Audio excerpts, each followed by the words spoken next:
Hello, we will continue with sectoral structures theory. Today we will talk about some of the different types of structures. We've already, just a reminder from last time, we've said that a sectoral structure is a sectoral sequence such that the length of the curve or the structural curve of that sequence is equal to 2 pi. So that's the definition. Or we also defined it as a sequence whose degree and magnitude are equal. So let's begin with a unique type of sectoral structures. Actually, this is a type that you will see is always an exception to the rules. Because it's somewhat unique. It barely meets the criteria of being a sectoral structure, but it is. So these are the theta structures. And because we're going to use the name theta structures for this, from now on we're not going to use theta for angle measures, we're going to use phi for the angles instead. So a theta structure, if you look at it simply, is just a circle that is divided into equal sectors. It's very simple, just looks like a pizza. And another way to think of it is a sectoral sequence that is composed only of alpha joints, no beta joints, no delta joints. Or more precisely, a theta structure is a sectoral structure of order 1. So lambda, the order, is equal to 1. So it's made up of only one part. And by definition, if you have one part that has a length of 2 pi, it must be a circle. We will use this notation, theta n, to indicate a theta structure of degree n, and it will be written as n subscript n. So for example, this theta structure can be written as 4 subscript 4, and this one is 6 subscript 6. If we look at it again, the curve, the structural curve is 2 pi, the order is 1. However, remember we said that the walk is equal to 2 times the order. Now that applies to all sectoral structures of order 2 or greater. If it's order 1, this does not apply, and that's why I said this always is different than the others. The walk is equal to 0 for theta structures. So they're pretty simple, but they're going to be very important in our study. The next type, or the other type of sectoral structures that I want to talk about are the xi structures. Xi structures are sectoral structures whose order is equal to their degree. So lambda is equal to n. So the simplest type of xi structure is if we have this structure here, it's basically just two semicircles joined together by a beta joint. We write this as 1, 1 subscript 2, or we can write it as 1 squared subscript 2. The degree here is 2, the order is 2, and the walk is equal to 4. So just like we would expect. So more about these xi structures. Let's take another example. Here we have this xi structure, which is 1 to the 4th subscript 4. So let me write that down just so we see what it looks like. So this will be 1 to the 4th subscript 4. But more broadly, we can say xi n is equal to 1 to the power of n subscript n. This defines a xi structure.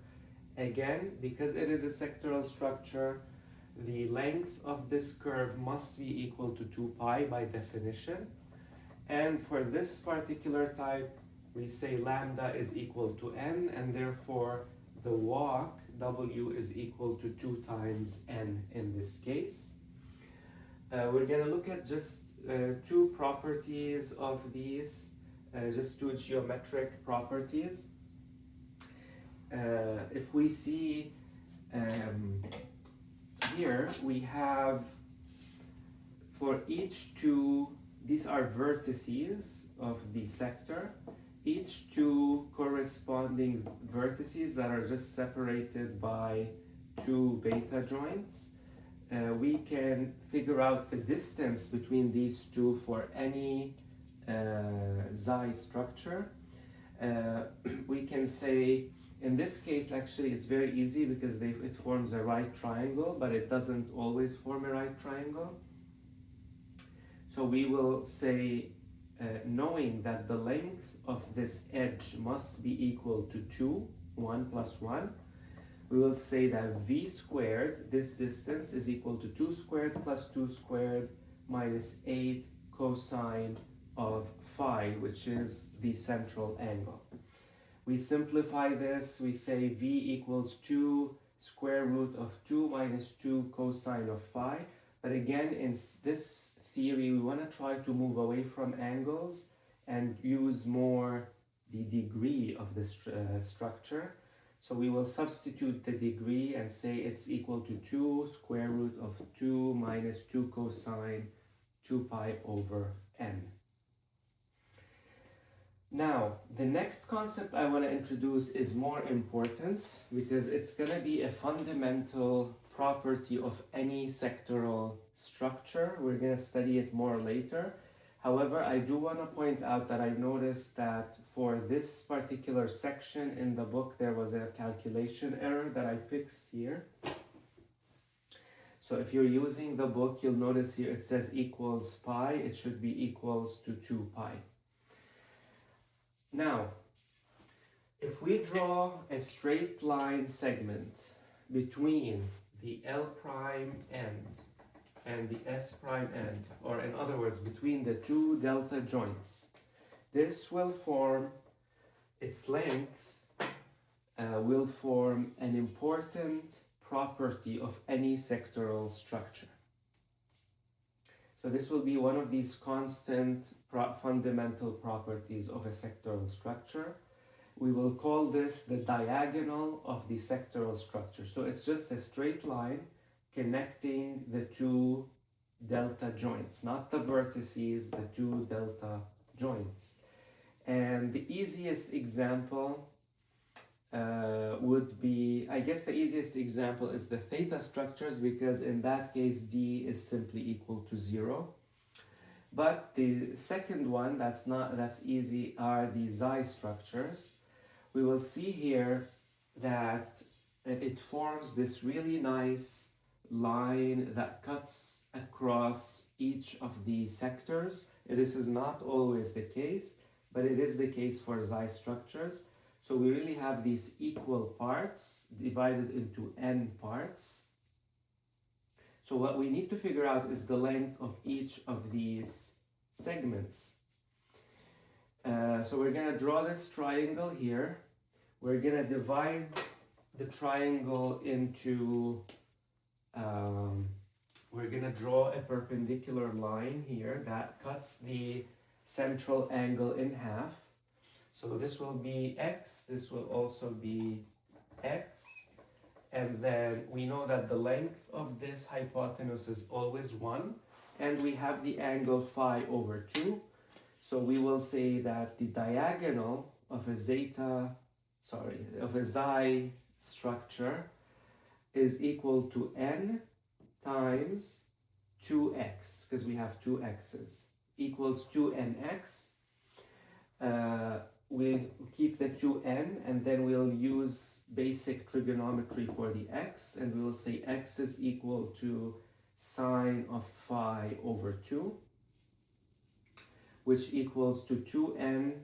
Again, we want to try to go back to using the degree. 2n sine of 2 pi over 2n. This is where there was an error in the book. So 2 pi over 2n, the 2 goes and it leaves us with pi over n. So we'll simplify this to say that d, the diagonal, is equal to 2n sine pi over n.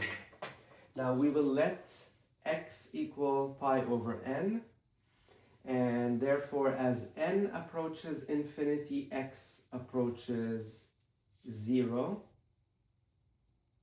So let's find, let me just stop at one point here. If we're trying to calculate the diagonal, we're done here. This is it. That's all we need to know.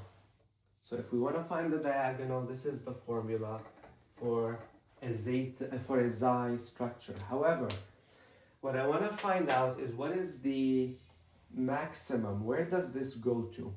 In other words, as n goes to infinity, what happens to the diagonal of the xi structure? So this is why I'm doing this next step. Let's say as the limit as n approaches infinity of xi n is equal to 2. We're going to replace this with pi over x instead of n, and we'll say sine x, which equals to 2 pi sine x divided by x. And we're going to say as n goes to infinity and as x goes towards 0, this value sine x over x goes towards 1. So the entire value goes towards 2 pi. So this is really interesting. As the degree of the xi structure approaches infinity, the length of the diagonal approaches the value 2 pi.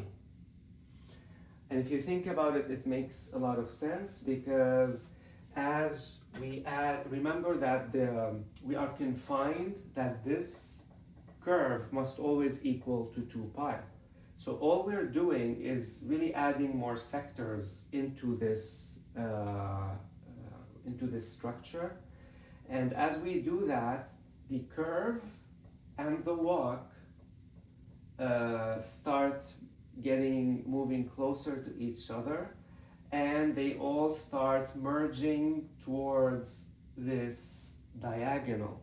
So all three lines, the walk, the curve, and the diagonal, they start merging into one.